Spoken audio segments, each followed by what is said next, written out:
So hey, before we get to the proper podcast, I wanted to do a quick prologue to let you know that the 10th annual Project for Awesome is this week. The Indiegogo fundraiser starts on Wednesday. For those who don't know, the Project for Awesome is Nerdfighteria's annual 48-hour charity event. There will be a live stream all day Friday and Saturday until Sunday at noon. You can find that at youtube.com/vlogbrothers. During the second half of the fundraiser, we'll be raising money for charities chosen by the Nerdfighter community. You can participate in the voting and everything else at projectforawesome.com, where you can also find the fundraiser. If you donate, you can get lots of great perks, including an exclusive episode of Dear Hank and John. So please donate if you can. But regardless, I hope to see you in the Project for Awesome live stream and over at projectforawesome.com. Thanks for listening. Now here's me and Hannah. Hello and welcome to Dear Hank and John. It's a comedy podcast about death where myself, John Green, and my brother, Hank Green, although not this week because he's on paternity leave, answer your questions, provide you with dubious advice, and give you all the week's news from both Mars and AFC Wimbledon. Today, I am joined by the amazing, the brilliant Hannah Hart. Yay, that's me. Hello, everybody. Hey, Hannah, how are you? I'm doing pretty well, John. I have to say, it's an honor. Thank you so much for having me. Well, thank you. I appreciate you filling in for Hank. You have been one of my favorite YouTubers since your very first upload. I am, not to brag, an old school hipster Hannah Hart fan. I knew about you when you had like 500 subscribers. Yep. And that makes me super cool and hip and with it. But for those people who may not be, will you talk a little bit about your work and perhaps do some self-promo? Oh, yeah. I would love nothing more. If Tyler Oakley has taught us anything, it's how to do self-promotion. It's so true. So true. Well, first of all, thank you so much, John, for believing in me from the get-go. For those of you who don't know, my name is Hannah Hart. I uploaded back in March of 2011 a video called My Drunk Kitchen, which originally was just a joke intended for a friend, but was public. And then lots of people, John included, saw it.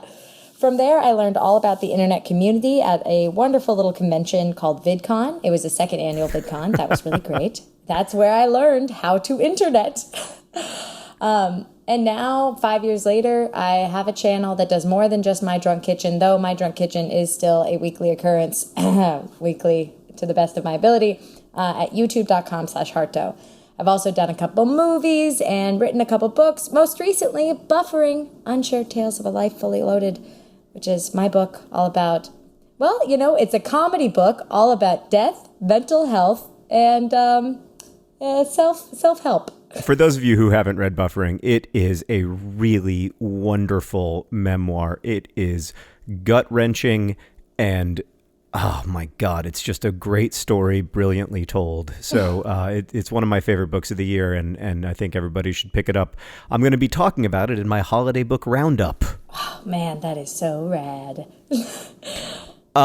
So, Hannah, generally we start off this podcast with me reading a short poem, and I haven't been doing that the last few weeks, and the listeners have been furious. I don't like to, give in to popular opinion, but in this particular case, I'm going to, because the volume of email that we've gotten in my refusal to read short poems has been totally unacceptable. So here is a couplet from Samuel Taylor Coleridge. Not my favorite poet, but I do rather like this couplet. To meet, to know, to love, and then to part is the sad tale of many a human heart. Clap, clap, clap, clap, clap, clap, clap. John, that's... You got to do the finger snapping? Oh, yeah. I got... There you go. There's some good beatnik vibes. I mean, I am a huge, huge fan of poetry. I don't know if I told you this, but recently I actually got a Mary Oliver line tattooed to my body. Did you really? I did, yeah. There's a really... I'm a big Mary Oliver fan. What line did you get tattooed on your body? From Blackwater Woods, I got To Love What Is Mortal tattooed on my body. For those of you who, it's like, I got it done when Buffering became a bestseller, and it was just like a really great day to finally get that story out there and share it.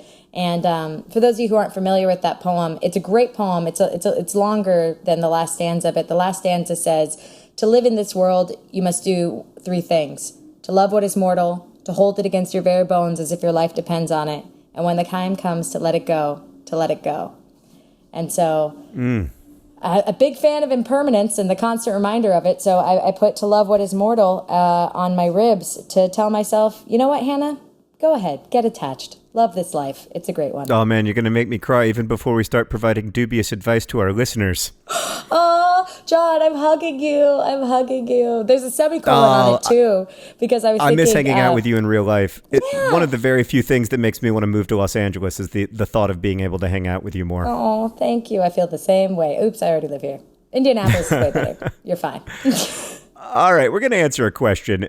This one comes from Katie. I'm just going to read it to you, Hannah, and I'm just going to prepare you. It's a tough one.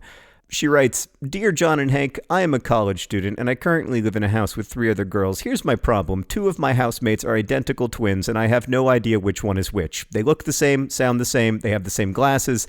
They are together most of the time, and I haven't yet encountered a situation where I needed to know who was who, but I feel like a terrible person for not knowing. I feel like the time to ask this question would have been when I met them in August, and now it's November, and the ship has sailed. I mean, I don't think it's, first of all, I think that if you can't tell them apart, they probably already know, right? Yeah. Like, if totally. They probably 100% know, and they probably have got that their whole lives. Oh, Katie, that's like that's a dilly of a pickle, but I feel like you probably just got to pony up and just be like, hey guys, is there an easy way to tell you 2 apart? Right. Like, I mean, isn't it kind of the twins' fault for wearing the same style of glasses? I mean, that's just not nice. That's not being nice to the wider world. I feel like you can have slightly different glasses. You just gotta ask. You just gotta be like, which of you is Melissa and which of you is Janet? In defense of the twins and all twins everywhere, it must be really hard when one of them gets like a really cool hairstyle. The other one, it's kind of like doing a test run for a look. Right. You know, if they dye their hair a certain color, you're like, oh man, that looks great. I got to get on that. Right. I guess that's true. I don't know. I feel like I've never been a twin, so I don't want to try to put myself in that position or to speak on behalf of twins. But I think in this situation, the key is just to go and be as honest as you can and be like, look, you guys have the same glasses. I've only known you for 4 months. By the way, like, I often don't know people's names the 4 months. Just in general. Yeah. People even I'm really close to. Like, I know, like, you hang out a lot with, like, Mamrie Hart, and then there's another one who's very nice, and she's friendly, and she was in a Lowe's commercial, and she's a lovely person, but I have no idea what her name is. Oh, man. And you've gotten by for years off of that. Like, nobody's called you out on it. No, we've been in videos together, and the whole time I'm just like, it's so nice to see you. You're so great. I love your work, which is true. I just don't know her name. I feel like we did a really good job answering that. Like, we did. Problem solved. We killed it. I mean, we're already off to a great start. Let's answer another question. This one comes from Victor, who writes, Dear John and Hank, is it okay to laugh at a joke made by a total stranger that I happen to overhear, or am I supposed to pretend I didn't hear it? What if it's a great joke? Ooh. I mean, I would say laugh. Odds are they probably wouldn't even notice, right? Like, you could be laughing at something you saw on your phone. But don't you think a lot of the times that people make jokes in public spaces out loud, like if I'm in a movie theater before the movie starts and somebody makes a joke and it's really funny, I usually laugh because I assume that they're making it partly for me. Yeah, I will say that is probably the case. That's probably the case. You know, like usually when I'm making a joke in a public space, I'm kind of hoping that everyone laughs at it and that like people turn around and they're like, well, aren't you a genius? Well, I think that is a very unique and special trait, but one that is probably pretty common amongst those of us who like to really just share our thoughts and opinions constantly. You know, sometimes I just get louder if I think I'm really driving home a great point and everybody should hear. Yeah. I only pause for applause, really. I just wait for that. Sarah often comments that when we are out buying clothes or something, I'm constantly like telling jokes and trying to make her laugh, but I'm really trying to make the salesperson laugh because I'm uncomfortable and I'm trying to make everyone else comfortable. And it's very much like that, where I will not stop until there is a standing ovation. Yeah. Nothing like forced laughter to really just take the awkwardness out of a situation. Good plan. It's good. Oh, God, no, I'm the worst. I'm so bad at shopping for clothes. Every part of the shopping experience I make miserable. I always just get into conversations. This is what happens to me. When I go shopping or am taking a Lyft or an Uber or something like that, I always end up hearing the life story of everyone I encounter. Like, it's been pointed out to me recently that I can't have an interaction with a person at a restaurant or a coffee shop without walking away from it with personal details about their life or their day. I don't know how this happens, but it's true. But you do have kind of a gift for making people open up. I feel that way about you, actually. Like, I've probably cried more in front of you than in front of most of the people I know. Although, to be fair, I am something of a crier. I watched a Soldiers Coming Home video today. Soldier comes home to surprise mother on Thanksgiving, and that's a rough one. Oh, man. I just was like, they're so happy. They're so happy to have these moments. There are times when I need to cry, like when I watch a series of YouTube videos for the purpose of crying. But it is not difficult to coax the tears out of me. I would say that I used to be on this drug that prevented me from crying, and it was a real bummer.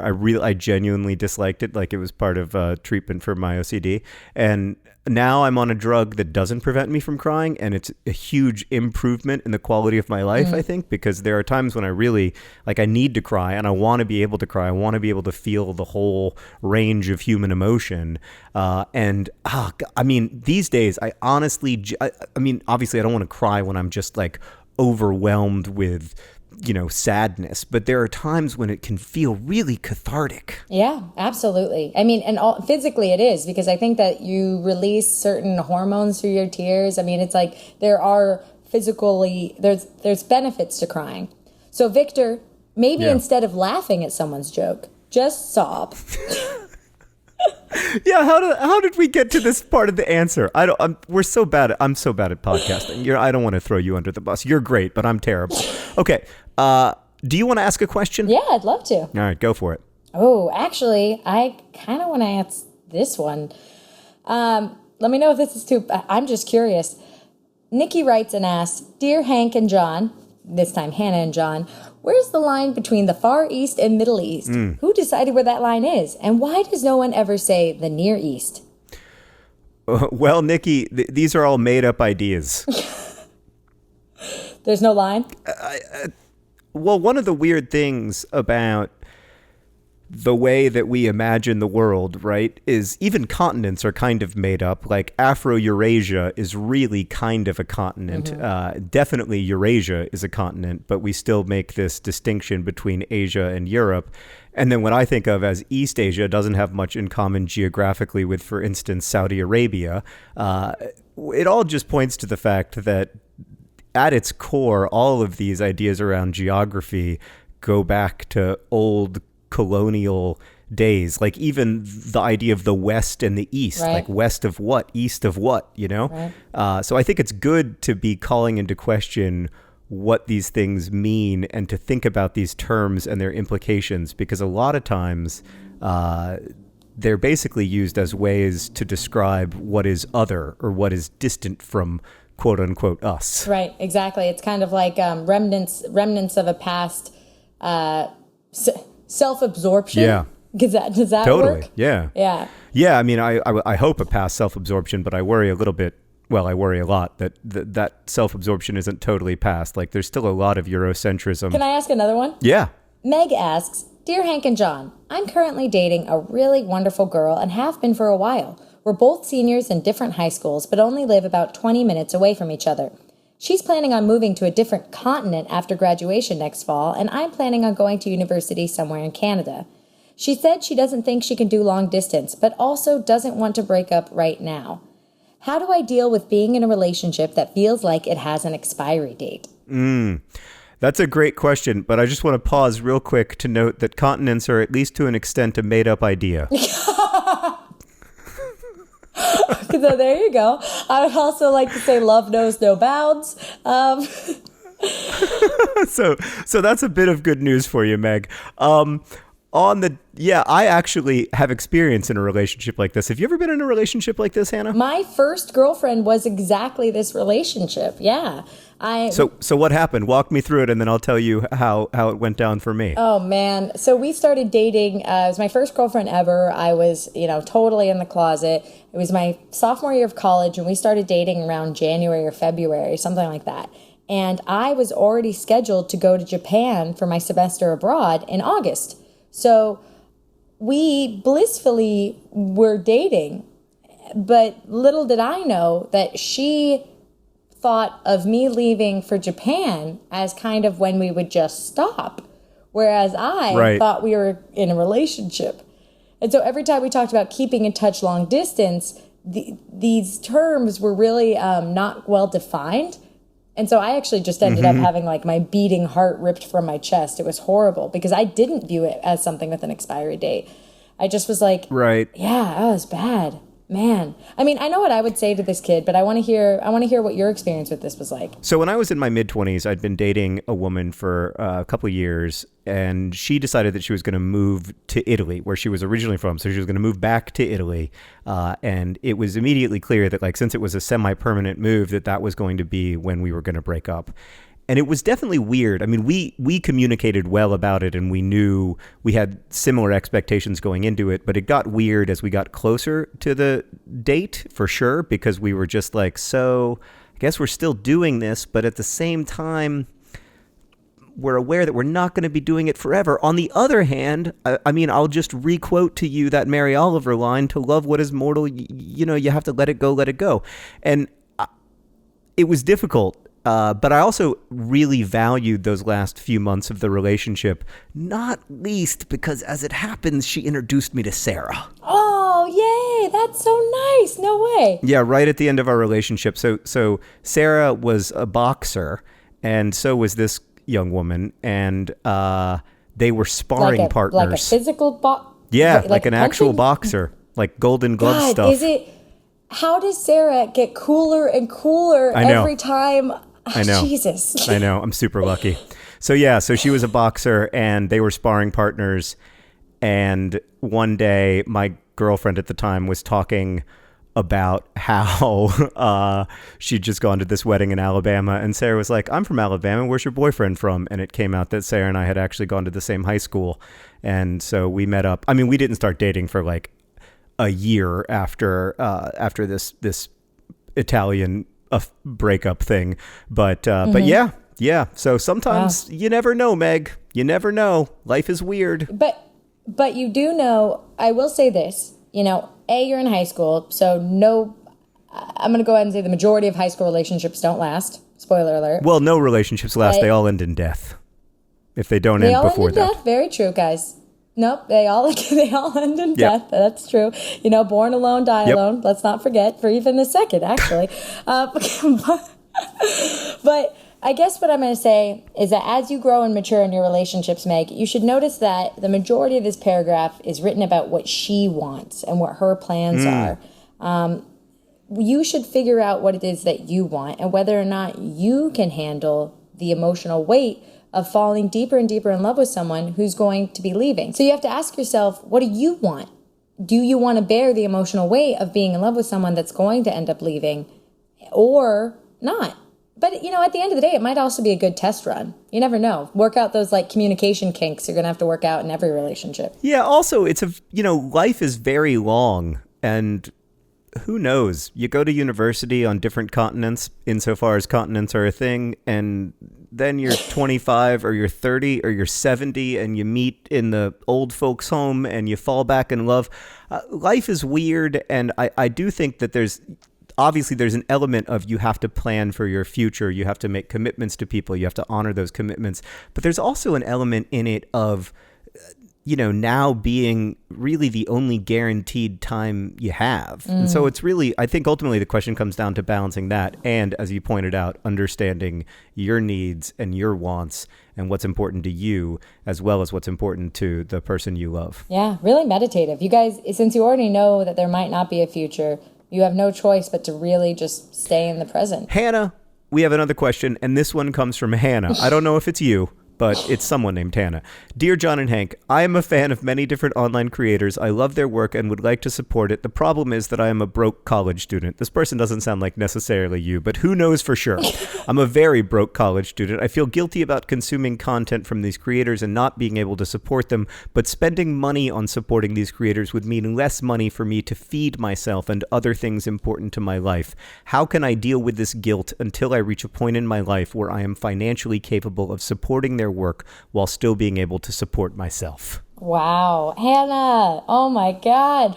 First and foremost, as an online creator, I'm pretty sure, and correct me if I'm wrong, John, but I'm pretty sure we create and share because that's what we love to do. Yeah. I love to make things and put them out there on the internet. And while the financial support that comes from selling merchandise, etc., is great if it's available to those who have the means, there is absolutely no obligation on your behalf to do it if it's going to mean, withdrawing from the only money you have to feed yourself. I would strongly prefer you feed yourself. Totally. I mean, one of the reasons that we make stuff in a way that can be freely distributed is so that it's available to people who can't afford to pay for it, right? Like, that's one of the great benefits of YouTube. It's one of the reasons that Hank and I have worked really hard over the years to make sure that as much stuff as possible that we make is available for free for everyone, because we understand that the vast majority of people can't afford to pay for it. And, we want you to take care of yourself way before you ever take care of us. The only thing I would add to that, Hannah. Yeah. I don't know if you agree with this. I'm ready. But I just want to encourage this Hannah, who is not you. I want to encourage this Hannah to remember us when she becomes a wildly successful billionaire. Yeah, it's true. That, Hannah, please do remember us, the people that provided you with entertainment. But you know what, John? What? I also have something I would like to say to this Hannah who is not me, Hannah. Okay. You are not responsible for the needs of others. And by putting yourself into their heads and causing your own guilt, that's not great, dude. I do this a lot because I'm a huge caretaker. I feel guilty. I would say that guilt is like my default emotion. And because we are giving freely, you are free to accept. So try and remember that we are giving the amount, each person is giving the amount that they are choosing to give. Right. And you can't presume that they need more from you until they say it. Yeah, I mean, frankly, I'm so grateful to anybody who takes my work into their lives and finds a use for it, finds meaning in it. That's it. That's the exchange for me. And if somebody can afford to buy a t-shirt, that's great. But if they can't, that does not make them in any way less of a fan, to my mind. Yeah, absolutely. Absolutely. John, I have a question actually for you from me that I have been thinking about. Here's my question to John from Hannah. I say, Dear John and Hank, who is not here, what's it like when people tattoo things to their body forever that is because of you or your work? Like quotes that you've said or like ideas that you've had, like to know that it's meant so much to someone, like that they put it on their bodies forever. Well, not forever because they're going to die. But yes, I understand the question. Right. The entirety that their body exists. Right. So I used to have this joke that I used for a long time because this started happening weirdly early because even, like Looking for Alaska, my first novel, was not very commercially successful, but for whatever reason, a lot of the people who read it early on like really took to it and really responded to it very deeply, which was tremendously meaningful to me and fulfilling for me. And I remember the first time, somebody emailed me a picture of something that I'd written on their bodies. It was on their forearm. And I was just like, oh my God. So I used to have this joke where I would say, I think it's great as long as it's your second tattoo. Oh, as long as it's your second tattoo. Because I didn't want to be responsible for somebody's first tattoo. But then I got this very wonderful and moving email from someone who was like, I tattooed something that you said onto my body as my first tattoo because it meant that much to me. And I don't love your joke about it being okay as long as it's my second tattoo, because it makes me feel like you're dismissing. Oh, yes. You know, Yeah, John. That's you downplaying yourself. myself and my passion. So I now am just grateful. Period. End of sentence. I think it's amazing. I don't think anybody should feel obligated to tattoo anything that I've said onto their bodies, but I think it's amazing. And it's just so many years ago, I did a book signing with Stephanie Meyer, the author of Twilight, and I had like maybe 3 to 4 fans in the audience, and Stephanie had between like 5 and 6 million, and a lot of the people who were at that event were wearing homemade t-shirts about Twilight.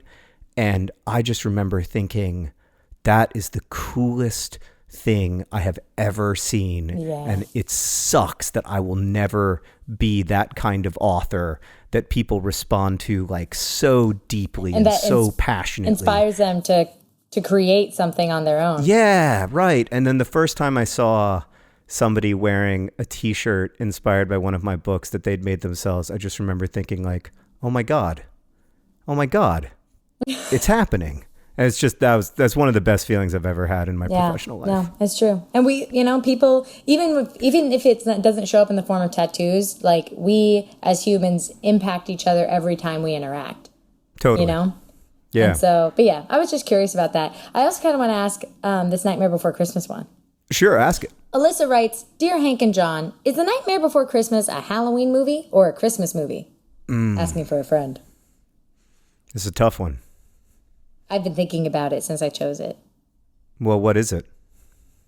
I'm going to go ahead and say it's a Halloween movie.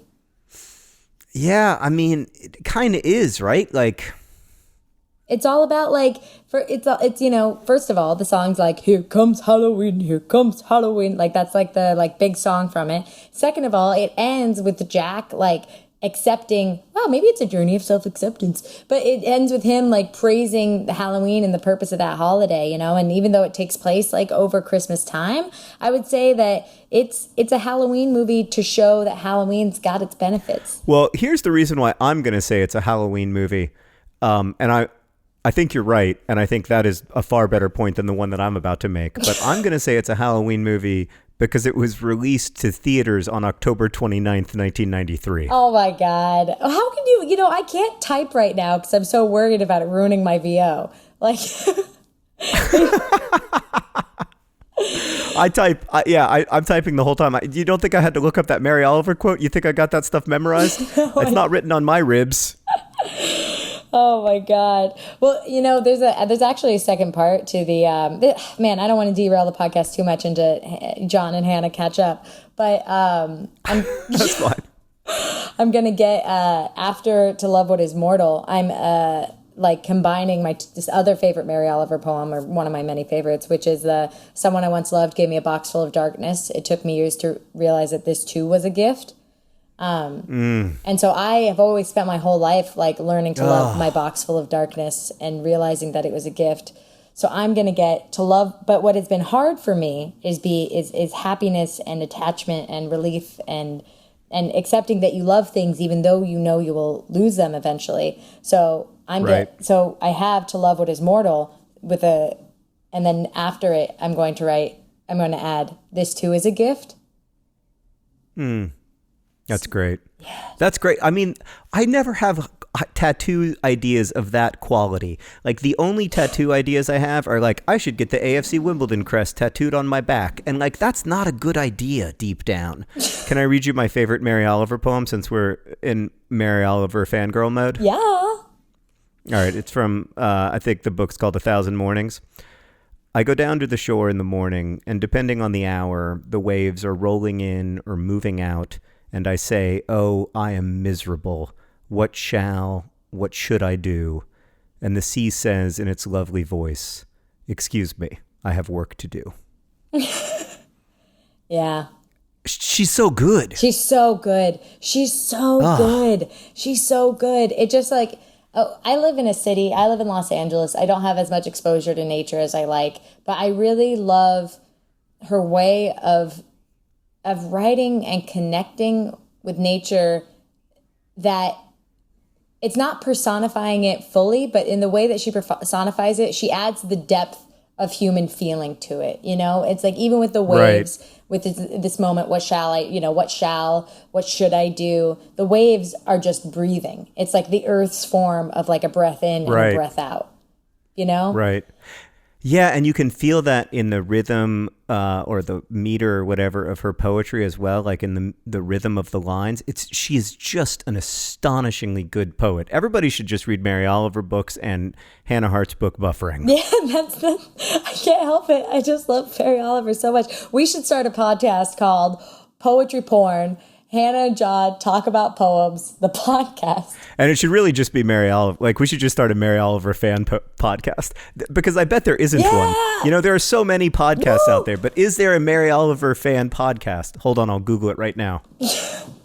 I'm so ready. I am so ready for that. There is not. There is not a podcast devoted entirely to Mary Oliver's work. There are, of course, podcast episodes devoted to them. But I'm talking about a full-time, weekly update on what Mary Oliver is up to this week. Boom, boom. Poem at a time, book at a time, her journey and progress. Look, I'm such a nerd. Don't get me started on this. I'll keep going. Like, I'll just be like, this is a great idea. This is a great idea.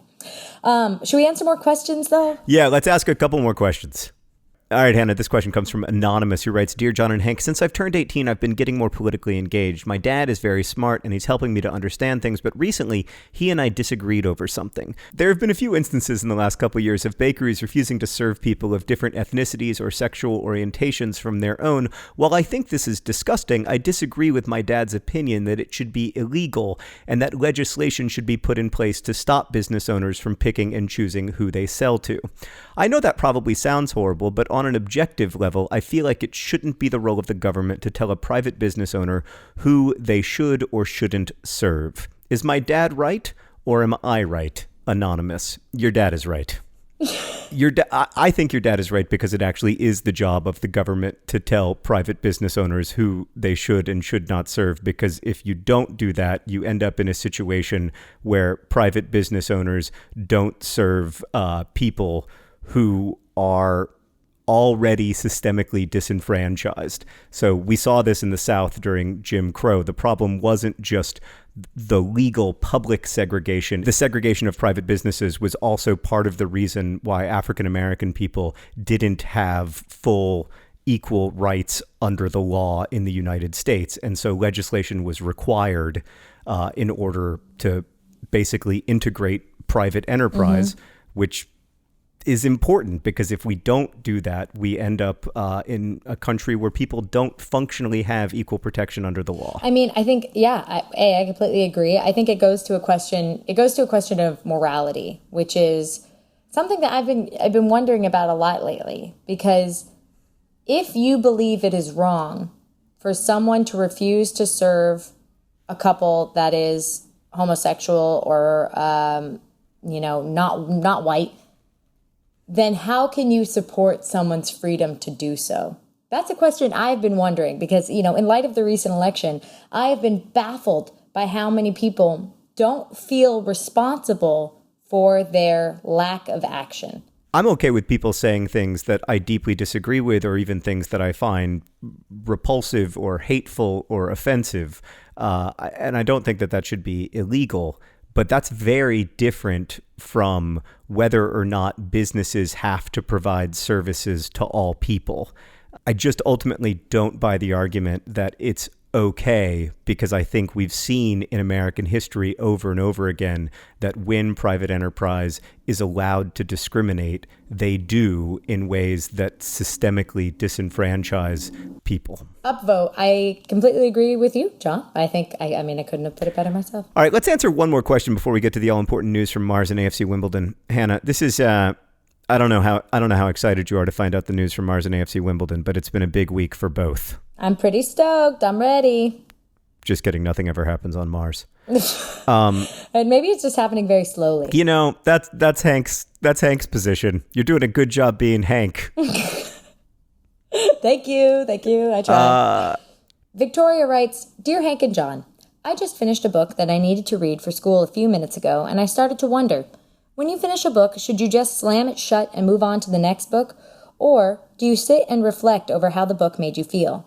So I have a young adult author friend who has a great story about this. I won't name the friend, but the first time she ever saw somebody reading one of her books, like in the wild, was in an airport, and she sat down like across the aisle from this person who was finishing a book that this author had written. And she watched as the person read the last 5 pages and then like closed the book contentedly and then kind of like stared into the middle distance thinking about it. And she was just about to say like, I wrote that book, when the reader stood up, walked to the trash can and put the book in the trash. No. Oh my God. That's so funny.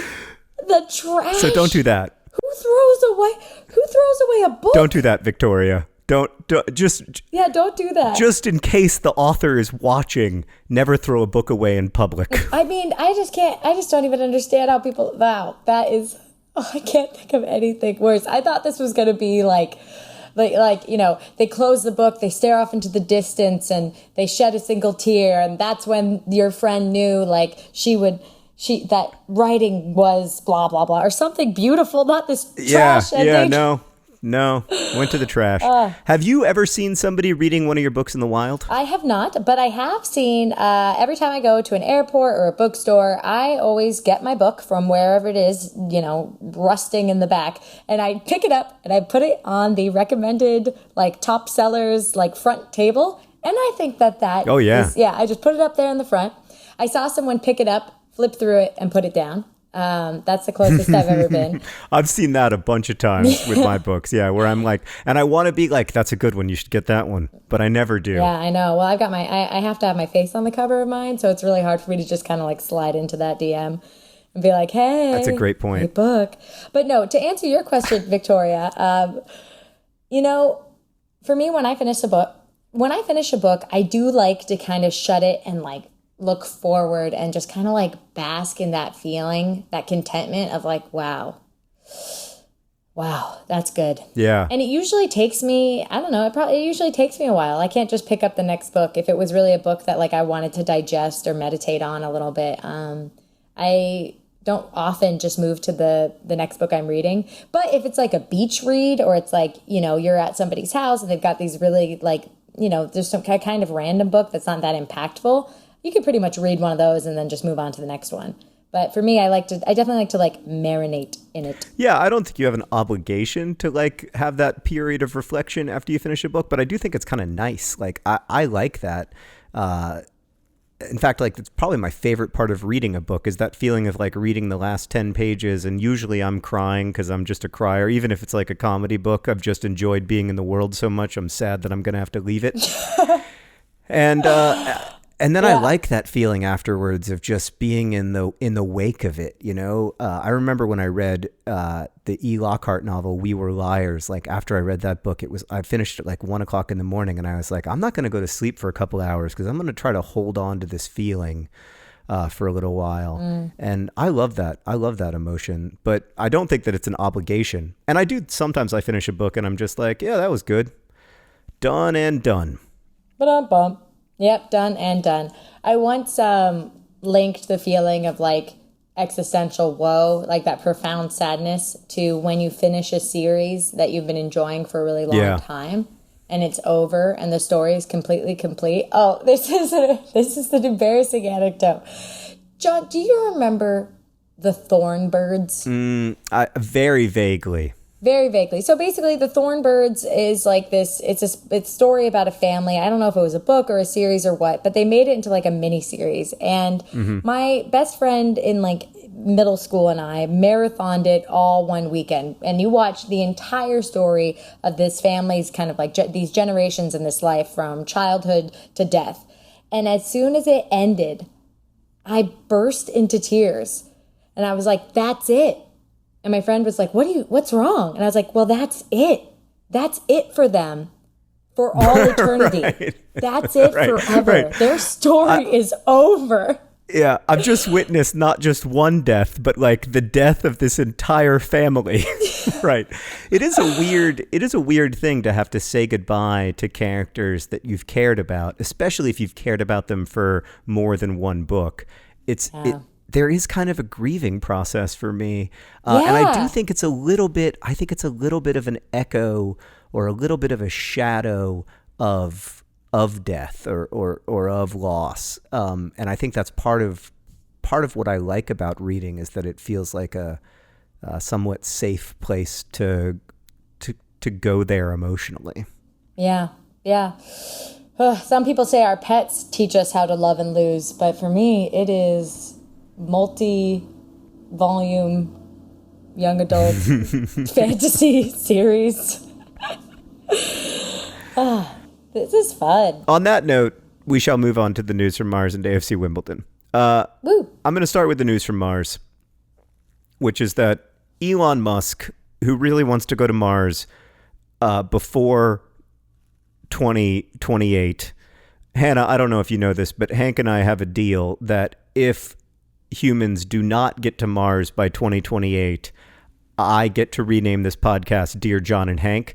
So I am hard opposed to human exploration of Mars before 2028. It's one of the very few things that I feel extremely strongly about. We need to be an Earth-only planet for at least the next 12 years.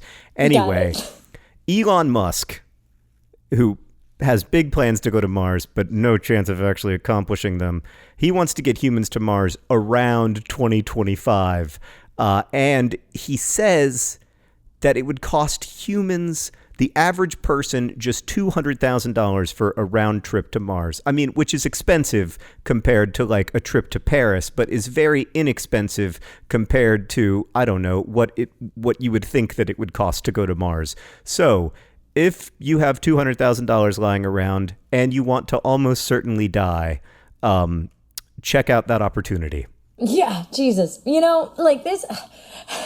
It's I am so not a fan of the idea of consume. You know, it's funny, actually, Hank and I were talking about this when we saw each other in Missoula. We were talking about consumer-based or like customer-friendly space travel. And I'm I'm a resounding no. I'm like, nope, not until it's like, I mean, I don't know if I ever would do that, do the $200,000 trip to Mars. No, I wouldn't do it if you paid me $200,000. Of course not. Well, no, what a stupid idea. It's exactly like being in Marco Polo's time and thinking, I'm going to trek across Eurasia. Like, no, I'm not. I'm going to stay in my little French village and be a cobbler. I'm gonna be a happy cobbler. I don't know though. I often sometimes think about the people that wanted to like sail, across the ocean and stuff like that. And I'm like, maybe they just had ADD, because if I was like sitting in my village and there was a big mountain in the distance, wouldn't I be like, we should probably see what's on the other side of that mountain, you guys. Like, what do you guys think? What's on the other side of that mountain? Though I would like to think that's who I am, but in reality, like, I don't zip line. I'm not a brave person. I'm not a risk taker. Me neither. I think caution is the most underappreciated virtue. Yeah. Let us pause to give thanks for caution, which has protected so many of us from so many terrible outcomes. My mother always taught me that another word for fear is intelligence. Well, in that case, I'm an incredibly smart person. All right. Moving on to the news from AFC Wimbledon. It's been a fascinating and difficult week for AFC Wimbledon. Everything is fine. Nothing is So this is the third-tier English soccer team sponsored by Nerdfighteria, Hannah. They wear DFTBA on their shorts. And they are currently in 7th place, which is just outside the playoff spots. But given the fact that they were expected to be in the very bottom of the table of the third tier of English soccer, things are still great. However, they did tie their last two games, a 0-0 draw against Millwall, and then a 2-2 tie against Fleetwood, which was difficult because initially they were 1-0 down, but then eventually they were 2-1 up, and it looked like it was going to be a 1-2 1-0 down to 2-1 up situation, but then Fleetwood tied the game in the last minute. That's happened to AFC Wimbledon like 3 or 4 times this season where there's been a last-minute goal against them that robbed them of some points. But vitally, by the time this podcast airs, but not yet in the time that it's being recorded, AFC Wimbledon will be playing a 6th-tier side in the FA Cup called Curzon Ashton.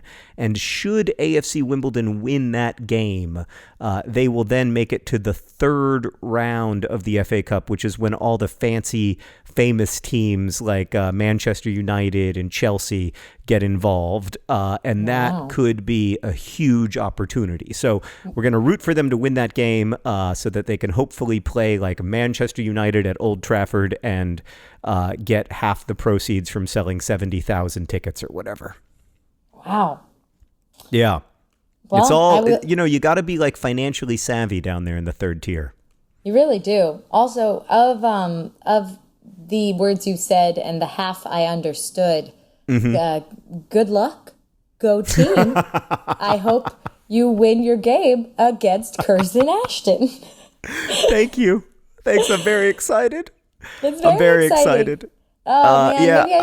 Maybe I should sponsor a rugby team. I just wish there was rugby in the States, like professional rugby. Why is there no rugby? We've got some pretty good. Don't we have a really good national women's team for rugby? Let me see. Yeah. Oh, I bet you're right.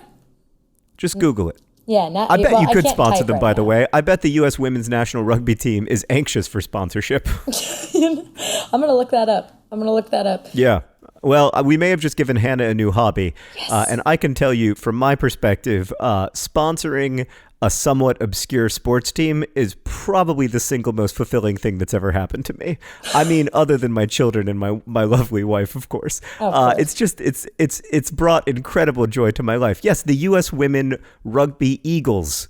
You should abs 100%. Wait, the Eagles are the same as the men's team. Well, so they both the Eagles? I don't know. Right now, I am looking at the shorts of the national rugby teams, and neither the men nor the women have Hannah Hart's face on the back of their shorts, and that seems like something that needs to be changed immediately. Yeah, this is a missed opportunity. Although I have to say that watching the Eagles play the New Zealand All Blacks, who are like the greatest team in the world, was pretty brutal. But hey, you know what? These shorts look pretty bare. You know.